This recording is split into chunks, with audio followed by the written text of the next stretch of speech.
so this is the video after the live that I did on how to prep a bag ready for sale. So it's a pretty nice bag already, but there are a few things that we need to do. So firstly, this crease here, I don't know if you can see that, but it's not sitting dead on the edge. So what we need to do is what I call the Tory squish. So I'm going to roll it in my fingers like this until you get that crease all the way to the edge, and then you're going to violently shake it back and forth to create a crease. Now, if you don't have the hand strength to do that, you can also use leatherworking pliers. I've done some of it so that we're not here all day, but it's very, very important to do it where the strap connectors are, so that when you put it up, see how we sit it down? It needs to sit not on there, and you need to see how it's now straight as opposed to the other side, which is rolling here. So you shouldn't be able to see, I know it's a bit hard with the lighting, but you shouldn't be able to see that part of the base from the front or the back of the bag. So you actually want to do this all the way around. You also want to do the sides. This is supposed to be a nice curve, and see how it's a bit kind of pointy? That's because this bit here needs to be rolled out. So we're going to grab it and again violently shake it, and you just do it in little increments. You put your hands pretty close together and then wiggle or violently shake, whichever way you want to look at it. And so now it's got a better curve. I don't know if you can see that. I can see that in front of me. So same with the other side as well. And again, I have mostly done this, and you also want to make sure that the corners are nice too. Just an all-round nice little wiggle, so that when this bag sits, it's now flat and not curving up or down or anything like that. So that's pretty much what you need to do to the outside. The next thing we're going to do is we're going to open it up, and because I've used bag foam, the bag foam that I use is double-sided with the iron-on parts. So what I'm actually going to do is I'm going to smooth down with my hand the lining, and then I'm going to grab a mini iron and iron the walls in place. So I like this mini iron just because it's quite easy to get into a bag. If you don't have a mini iron, that's fine. You just need to be really conscious about where the iron is, because if it's hanging out, you absolutely do not want to get it on your handles. You will melt them. So I'm just holding it for 4 or 5 seconds in each spot, and I know this is really hard to see, but I'm just moving along, going all the way to the edge. I also, generally speaking, like to work from the top down so that I'm smoothing it down out of the way. You can also slowly push it down if that's more your thing. So I can already see this side's not ironed, whereas the other side is. It's much, much smoother. It's going to sit there and pretty much do what it's told. You can also, I'm going to turn the iron upside down so the pointy bit's down. We need to do this side part. So I'm going to do it from the sitting up position of the bag and just work my way along. And then we're going to do the other side. And I always like to do the side without the zipper pocket first. And by having your hand here, you can also feel when it's getting hot enough, because you can start to feel the heat on your hand. But that is already looking much better on that side compared to this side.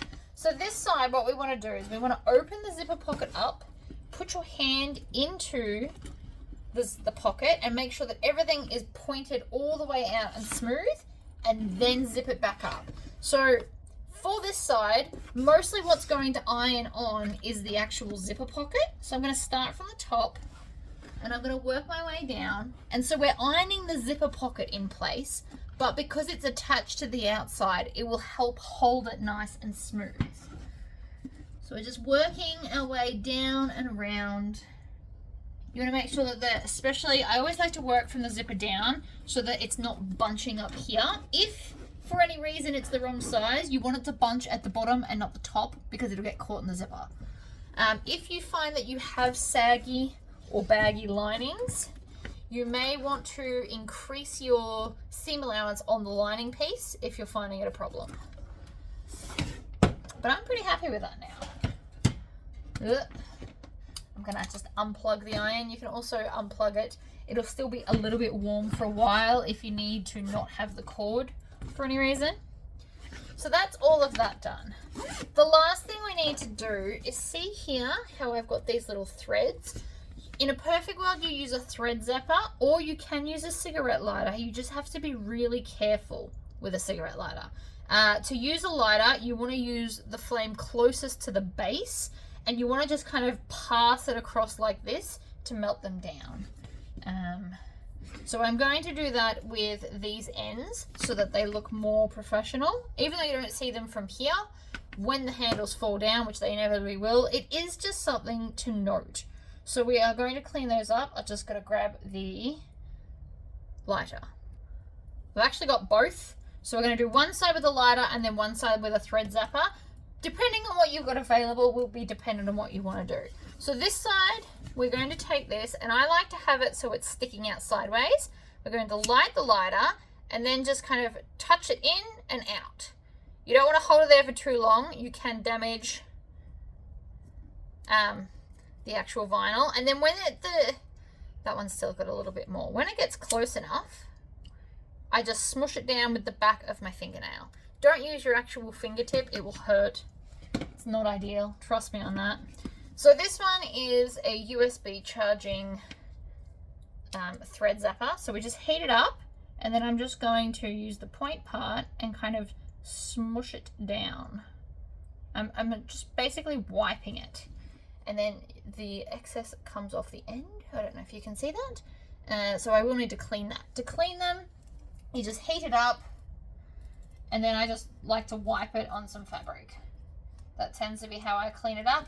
This one does come with other tips, so when this one does finally die or get too clogged, you can replace the tip as well. So that is pretty much it. If you are going to a market, or if they're going to be in storage for a long time, I do recommend stuffing the bag with something so it doesn't lose its nice shape. Some ideas are tissue paper that you just loosely kind of scrunch up and shove in.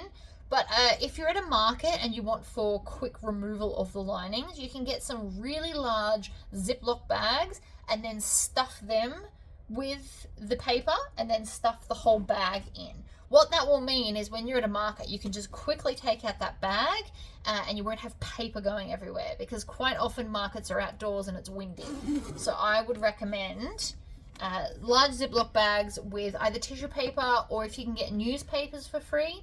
Personally, I don't like to put newspapers on the inside in case the ink runs and damages the lining at all. So again, in the Ziploc bag will be best. You can get all different sizes from a supermarket. So I would get some large ones and some small ones, because in here you could probably fit one large and then stuff a small one down the side so that it keeps its shape.